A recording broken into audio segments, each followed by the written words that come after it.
नमस्कार।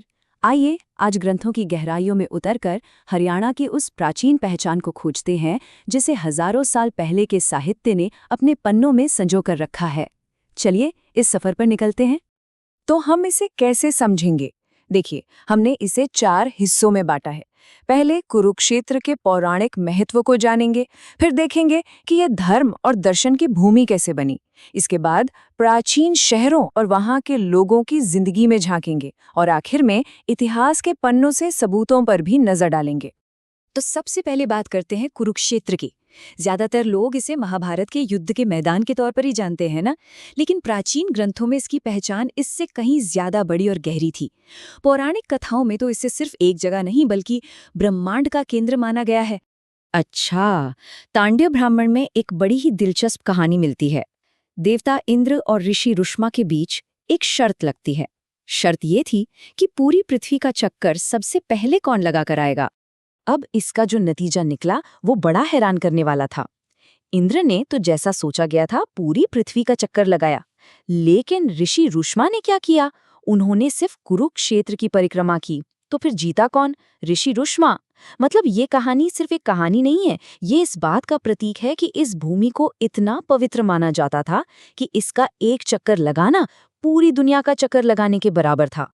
तो सवाल उठता है कि भाई आखिर इस जमीन में ऐसी क्या खास बात थी, क्या था जो इसे इतना पवित्र और इतना महत्वपूर्ण बनाता था?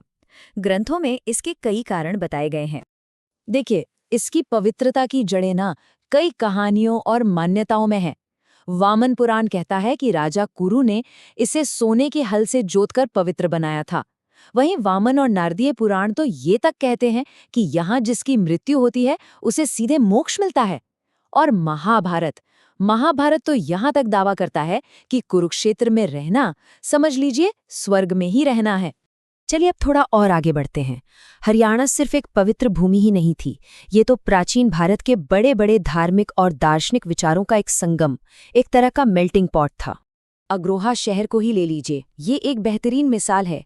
जैन ग्रंथ कहते हैं कि ये जैन धर्म का एक बड़ा सेंटर था। महान विद्वान लोहाचार्य यहीं रहते थे। वहीं दूसरी तरफ बौद्ध ग्रंथ इसे अग्रोदक कहते हैं, एक ऐसा शक्तिशाली बौद्ध केंद्र जहां खुद महात्मा बुद्ध ने आकर उपदेश दिया था। सोचिए जरा, एक ही शहर दो महान परंपराओं के लिए कितना अहम था। और बात सिर्फ धर्म तक ही नहीं रुकती। बृहदारण्यक उपनिषद जैसे ग्रंथ बताते हैं कि ये इलाका कुरु और पांचाल के ब्राह्मणों के बीच होने वाली जबरदस्त बौद्धिक और दार्शनिक बहसों का भी गढ़ था। मतलब ये ज्ञान का भी एक बहुत बड़ा केंद्र था। बौद्ध धर्म की जड़ें तो यहाँ बहुत ही गहरी थी। पपंच सूदनी ग्रंथ से पता चलता है कि महात्मा बुद्ध खुद यहाँ के कई हिस्सों में घूमे थे। थानेसर में उन्होंने उपदेश दिए। दिव्यावदान कहता है कि रोहतक और अग्रोहा तो बौद्ध धर्म के प्रचार के मुख्य केंद्र थे। और फिर बाद में सम्राट अशोक ने यहाँ स्तूप और मठ बनवाकर इस विरासत पर अपनी मोहर लगा दी। अच्छा, पौराणिक और दार्शनिक बातों से हटकर अब जरा देखते हैं कि उस जमाने में यहाँ का जीवन कैसा था। शहर कैसे थे, लोग कैसे थे, उनकी संस्कृति क्या थी। 62। अब ये 62 क्या है? कोई पहेली नहीं है, ये संख्या है उस समय के एक बड़े और हलचल भरे शहर रोहतक के दरवाजों की।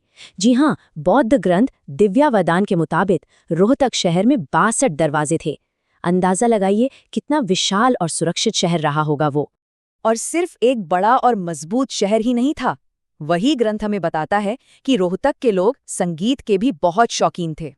देखिए, इतिहास के सूखे तथ्यों से अलग ये छोटी छोटी बातें हमें उस समय के समाज की एक कितनी जिंदा दिल तस्वीर दिखाती हैं। तो ये इलाका इतना अमीर था कैसे? इसकी वजह थी यहाँ की जमीन और यहाँ के पशु।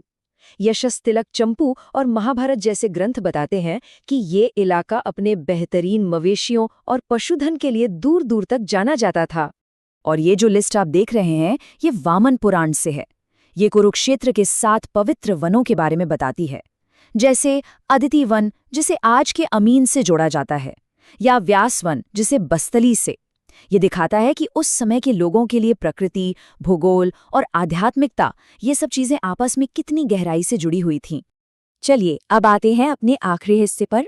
यहाँ हम देखेंगे कि कैसे बाद के इतिहासकारों और विदेशी यात्रियों ने भी हरियाणा के इतिहास को अपने लेखों में सहेज कर रखा है। अब ये सिर्फ कथा कहानियों की बात नहीं रह जाती। 6ठी शताब्दी ईसा पूर्व में लिखी गई पाणिनि की अष्टाध्यायी को देखिए। ये कोई पुराण नहीं बल्कि व्याकरण की एक किताब है और इसमें हरियाणा के इन शहरों का जिक्र मिलता है। ये इस बात का पक्का सबूत है कि उस जमाने में भी यहाँ एक फलता फूलता शहरी नेटवर्क था। और एक मजेदार बात सुनिए, 10वीं सदी में कवि पुष्पदंत ने अपनी किताब महापुराण में इस इलाके के लिए हरियाणाऊ शब्द का इस्तेमाल किया। ये आज के हरियाणा नाम के सबसे पुराने साहित्यिक सबूतों में से एक है, जो हजारों साल पुरानी पहचान को सीधे आज से जोड़ता है। तो आप इस टाइमलाइन को देखिए, ये सिलसिला कितना पुराना है। 6ठी शताब्दी ईसा पूर्व में पाणिनि शहरों की लिस्ट बनाते हैं। फिर 4ठी से 7वीं सदी में फाहियान और हुएनसांग जैसे चीनी यात्री यहाँ आकर बौद्ध धर्म के बारे में लिखते हैं।